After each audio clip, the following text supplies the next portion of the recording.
Handle your seat. Remove sharp objects. Hi guys! We are going to Tokyo, Japan! So, pero bago kayo pumunta ng Tokyo, yung flight na nakuha namin is dadaan muna ng Cebu. Kasi yun yung pinaka-mura. So, ang connecting flight namin sa Cebu ay 5.5 hours. So, ngayon, magla-lounge muna tayo mamaya. So, let's go! Kainan na!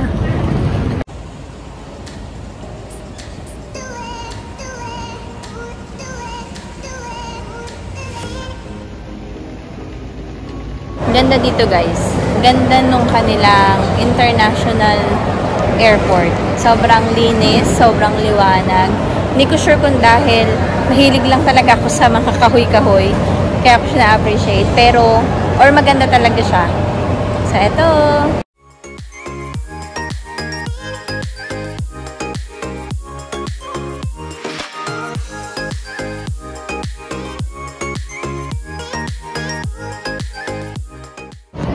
So, hi guys! It is official! Didiretso na kami ng Tokyo, Japan! Yeah! Lagpas na kasi kami sa immigration dito sa Cebu. So, totoo na ito, pupunta na kami ng Tokyo. Kasi, di ba, hindi mo pwedeng i-claim na pupunta ka ng Tokyo until nakalagpas ka na ng immigration. So, ngayon, kami ay mag-iintay na ng 2 oras pa. So, pupunta kami ngayon sa may lounge. So, let's go!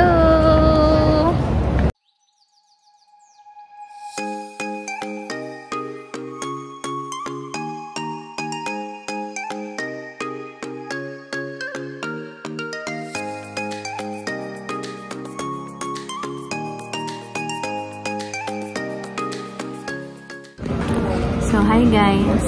Nandito kami ngayon sa may Plaza Premium Lounge dito sa may Terminal 2 ng Cebu International Airport.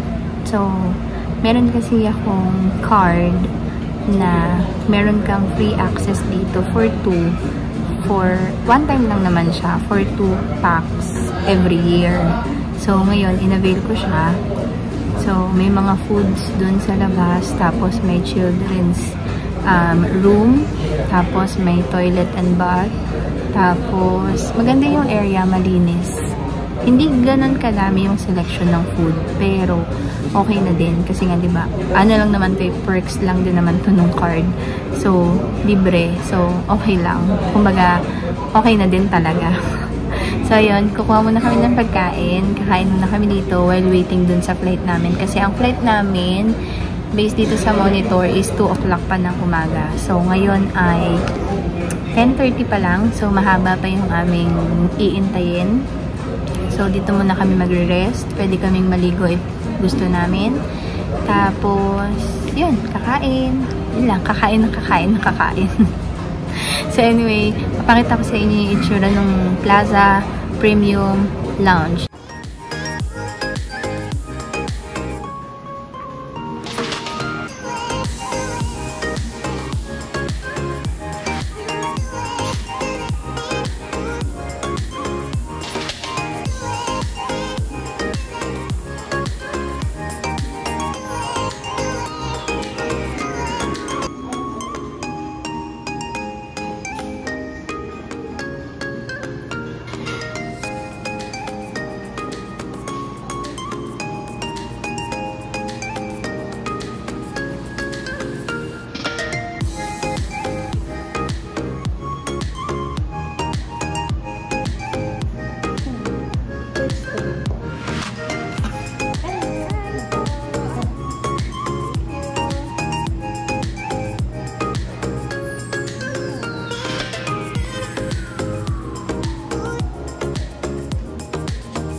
14D.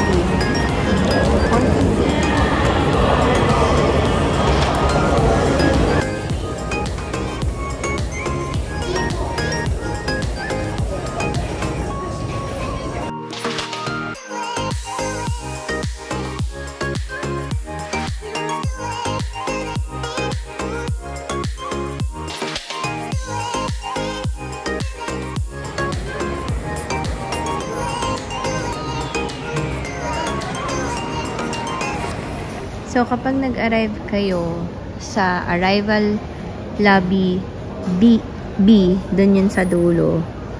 Tapos, kumuha kayo ng SIM card sa Klook, which is yung Sakura SIM card. Kailangan nyo maglakad from there papunta dito sa lobby A.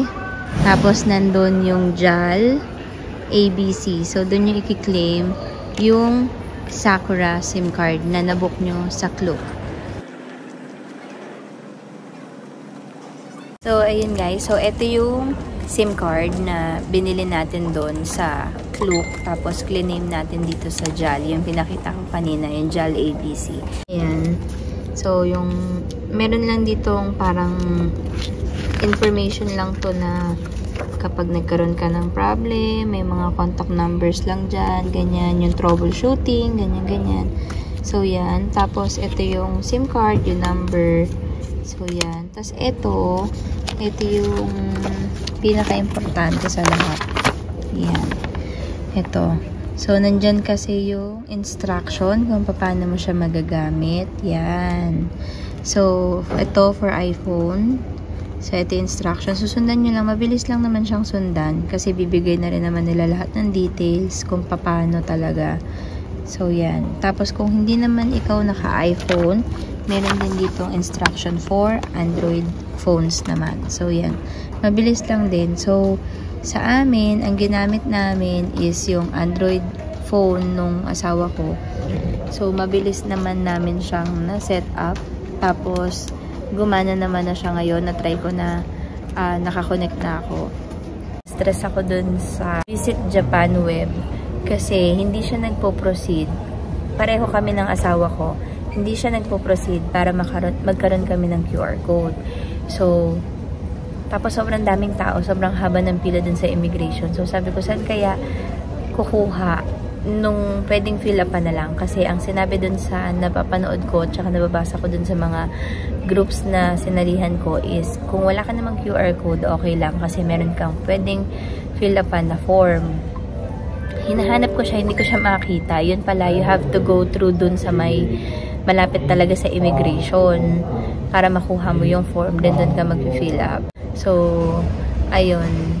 Pero, yun, mabilis lang naman din lahat pagdating sa immigration kasi dire-diretso lang dahil napakadaming windows na open. Tapos, kukunin lang yung passport mo, kukunin lang din nila yung finill-upan mo na form. Tapos, yun, good to go na. Okay na. Tapos, pagdating, mag-fill up ka naman ng dun sa custom declaration.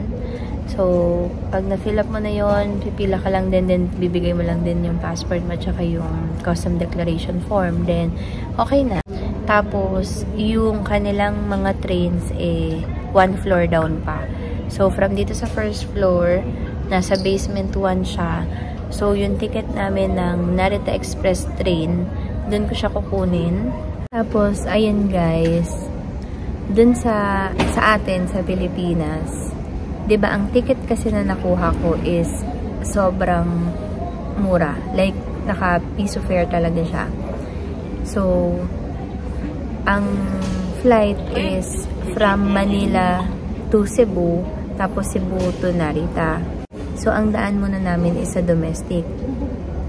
After ng domestic, doon na kami i-immigration sa Cebu kasi yun naman yung going to international ka na. So, doon sa immigration ng Cebu, sobrang walang pila guys. As in, pagpasok mo, kami na agad. Tapos, natapat ako doon sa babae. Ang ganda ng babae na immigration officer. Tapos, ang bait niya. Yun nga lang, marami din siyang tanong sa akin. Ang tanong niya sa akin, saan ako pupunta? So, sinabi ko sa kanya sa Tokyo, Japan. Kailan ako babalik? Tapos, ilang days ako mag-i-stay doon. And then, tinanong niya ako kung saan ako nagtatrabaho. Anong ginagawa ko din sa trabaho ko. Tapos, nung sinabi ko kasi sa kanya na sa Ayala ako nag-work sa may Makati, ang sabi niya, ang layo daw ng pinanggalingan ko. Bakit daw ako nasa Cebu ngayon, going to Narita? Eh, meron namang naiya. So, sabi ko sa kanya kasi yung nakuha kong flight is sobrang mura. Naka-piso fare po siya. Sabi kong ganyan. So, kaya po may connecting flight. Kasi yun yung may murang flight.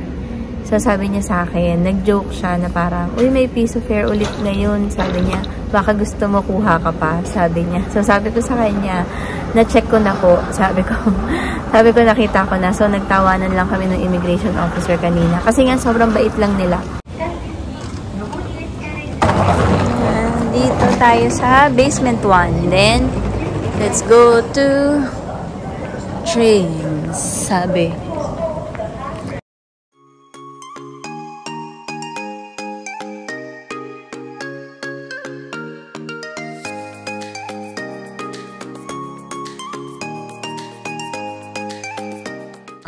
Yung ticket natin is Skyliner.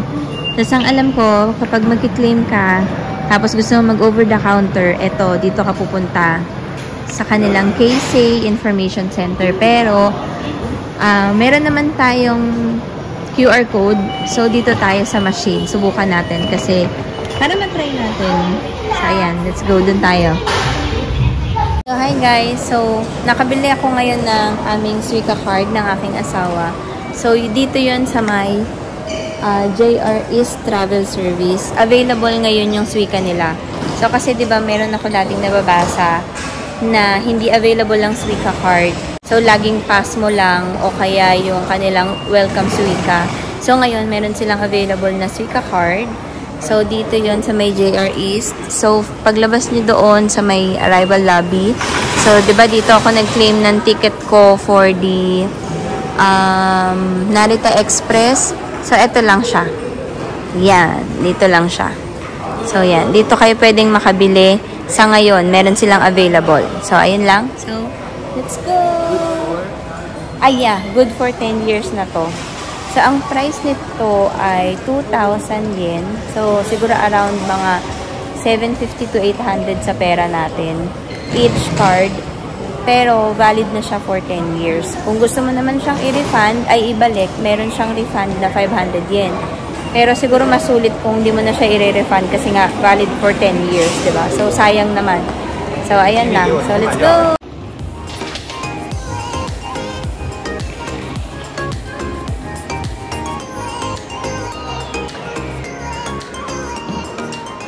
So, guys, subukan natin ngayon mag-withdraw gamit itong aking GCash na card. So, let's go. So, ayan guys, nakapag-withdraw na tayo ng ating 50,000 yen. So, gamit yung GCash na card. Mabilis lang naman siya. Tapos, ang sabi nga dun sa mga vlog, tsaka sa napapanood ko, ang pipiliin nyo daw palagi yung conversion ng Japan yen. Para daw mas maliit yung fee nila. So, dito, yung fee is nasa parang 220 yen. So, siguro mga around 100 sa atin. So, ayun. So, mas okay naman siya compare naman nga na kung magpapapalit ka. Kasi kanina, nagpapalit kami sa may Cebu International Airport ng $100. Ay, no, ng 10,000 yen. So, ang conversion niya parang nasa 3,900. So, masyadong mataas. So, ayan. Let's go.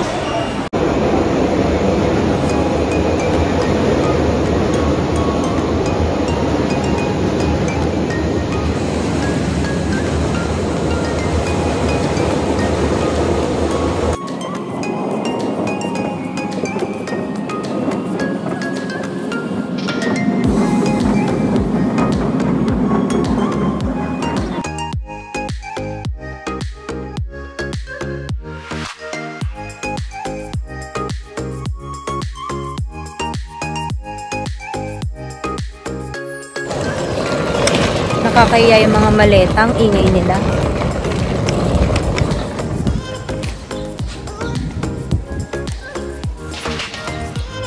So, ayan guys, nakarating na kami sa aming hotel. Sobrang bilis lang ng lakad. Wala kaya tang 8 minutes eh, no? Wala pang 8 minutes. Ito yung aming hotel. Yan. Sakura Hotel Nippori. So, let's go. Ha? Yeah, may playground daw sa likod, sabi ng asawa ko. Naka na. Let's go na. Yeah. Push.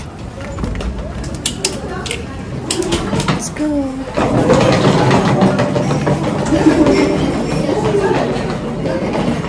Yeah. Reception area. Hi guys. So, kami ngayon ay nasa 7-Eleven. Kasi gutom na kami. Tapos, sakit na ng ako. So, nagugutom na kami. Ito yung pinakamalapit. Kaya, let's go. Let's eat. Ito yung food namin.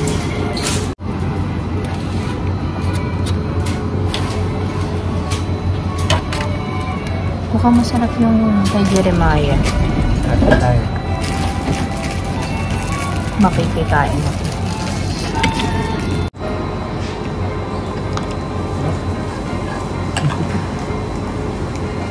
Nag-video ako kanina. Hindi ko pala na-record. Ang dami na namin kinain. Anyway, tulad nga sabi ko kanina, sarap ng food, ang dami ng serving, tapos mura lang. Parang lahat to nasa almost 500 pesos sa pera natin. And busog ka na.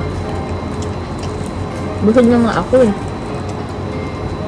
Hi guys! So, ayan. Dito tayo sa room. Mag-check natin yung itsura ng nagpakita ko sa inyo. So, ayan. Let's go.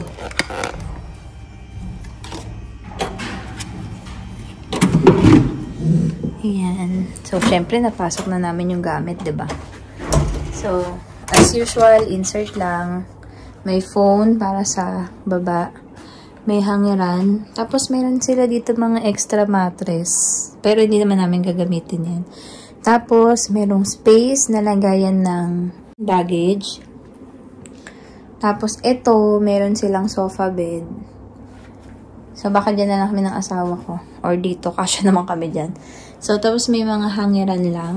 Yan. Very basic lang naman. Tapos, yan. Yan. Tapos, meron tayong table and chair. Tapos, yun sa labas natin, ito. Yan yung mismong doon sa may tapat mismo ng entrance nitong Sakura Hotel Nippori. So, ayan. Very basic lang yung hotel room natin. Pero maganda naman. Tsaka mabango. So, ayan. So, let's go.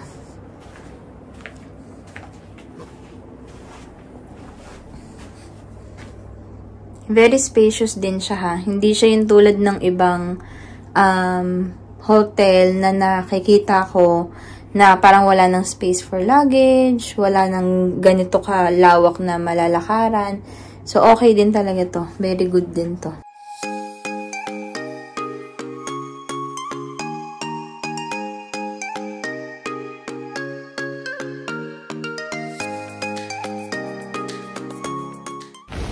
So, hi guys! So, nakapag-rest na kami ng mga ilang oras din yun. So, ngayon ay pa 6 o'clock na dito. So, sobrang lamig. So, yeah, pagod tayo. So, ngayon, pupunta kami ng Amiyoko Shopping District. So, dun yung hotel namin. Yan, diretso lang yan dito. Tapos, meron na dyang Tokyo Subway going to nakalimutan ko yung station. Basta, meron dun. Tapos, 5 minutes na lakad na lang, Amiyoko Shopping District na. So, yan. Let's go!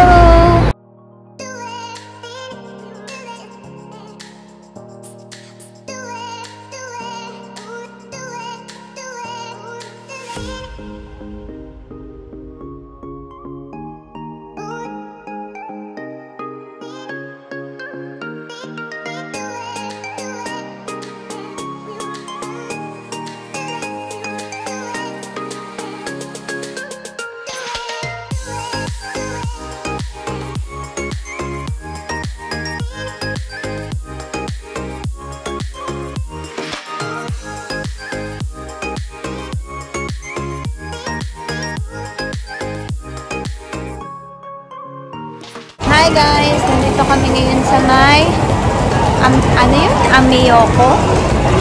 Basta Ameyoko Shopping Street, something ganon. So, ayun. Nagtitingin-tingin lang. Naghanap din ng makakainan at maiihian. So, anyway, ito ang Ameyoko.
Yummy.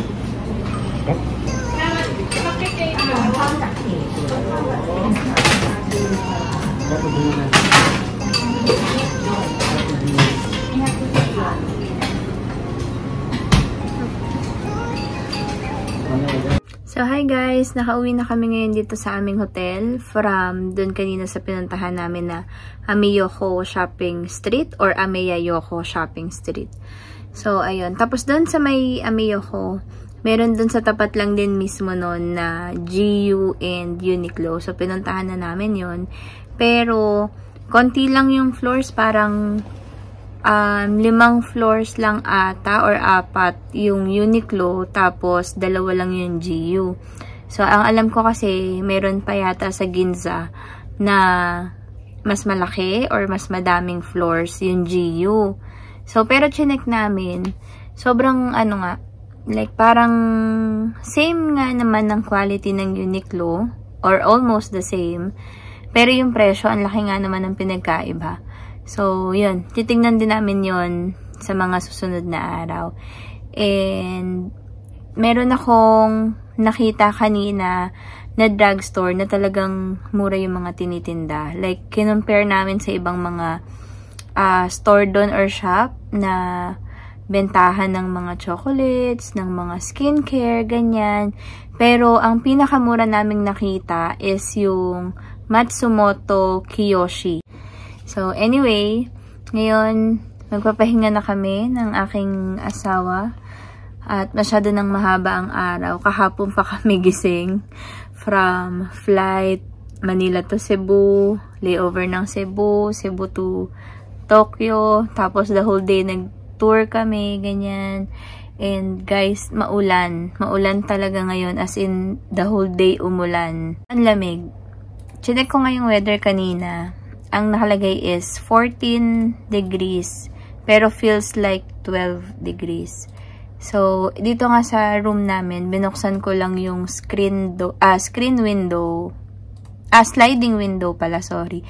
Tapos may screen lang. So, pumapasok lang yung lamig niya, which is bongga. Eto. Ayan, inopen ko lang siya. Yan, para pumasok lang yung lamig dito sa kwarto. And ang aking asawa ay ayan, nagtatrabaho. So, ayun. So, yun. Let's call it a day. Tapos na ang day 1. Hindi sobrang nakakapagod kasi hindi ko talaga finulpak yung itinerary. And siguro din dahil hindi rin sobrang nakakapagod kasi yung mga temples or museum na plinano kong puntahan today closed. So, mostly pala ang mga museum or temples dito closed ng Mondays. So, ayun. So, wala kaming temple or museum na napuntahan kasi closed. Dito lang kami sa may Sunset Dandan, dumaan, nag-check, ganyan. And guys, kumain pala kami nga sa Yoshinoya. So, may video naman pala yun. Nakalimutan ko. Pala. So, anyway, So, ayun na. So, good night and bukas na lang ulit. Good night. Bye!